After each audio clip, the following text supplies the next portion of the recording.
जय श्री गणेशाय नमः। ओम नमो भगवते वासुदेवाय नमः। जय श्री राधे। जय श्री कृष्णा। पतवारी की कथा। एक बुढ़िया थी। उसने अपनी बहू से कहा कि तू दूध दही बेच के आ।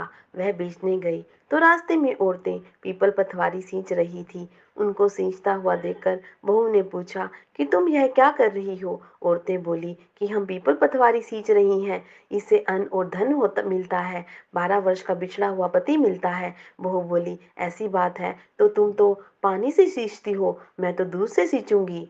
गुजरी बहू रोजाना दूध दही बेचने नहीं जाती। वह रोजाना दूध तो पीपल में और दही पथवारी में सींचती।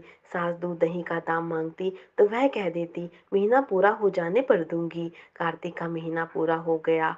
उन्हों के दिन बहू पीपल पथवारी के पास जाकर बैठ गई और पथवारी ने पूछा कि तू मेरे पास क्यों बैठ गई है। बहू बोली कि सासू दूध दही का दाम मांगेगी। पीपल पथवारी बोली कि मेरे पास क्या दाम रखा है, ये भरा ढींढा पान भतूरा, और इसको ले जा। बहू ने वही ले जाकर कोठरी में रख दिया। डर के मारे कपड़ा ओढ़कर सो गई। सासू बोली बहू पैसे ला। बहू बोली कोठरी में रखा है सासू जी। और कोठरी खोल कर देखा तो हीरे मोती जगमगा रहे थे। सासू बोली बहू इतना धन कहाँ से लाई है। बहू आकर बोली कि यह सच्ची में ही धन भरा हुआ है। बहू ने सास को सारी बात बता दी और सास ने कहा कि अब की कार्तिक मैं भी पतवारी ही सींचूंगी। कार्तिक आया। सास दूध दही तो बेच आती और हांडी धोकर पीपल पतवारी में चढ़ा देती। आकर बहू से कहती मेरे से दाम मांग। वह कहती सासू जी कोई बहू भी दाम मांगती है भला।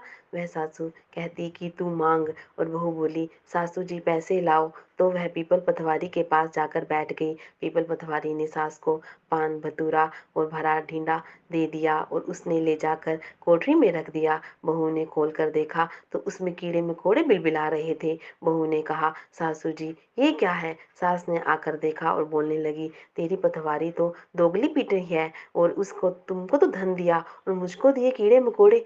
तब सब कोई बोलने लगे कि बहू ने सत की भूखी थी, उन्हें सच्चे से जो पतवारी की पूजा की सींचा है। तुम तो धन की भूखी हो। और हे पतवारी माता, जैसा बहू को दिया है वैसा सबको देना, और जैसा सास को दिया है ऐसा किसी को न देना। और कहते सुनते हुंकारा भरते हुए सबका भला करना परमात्मा।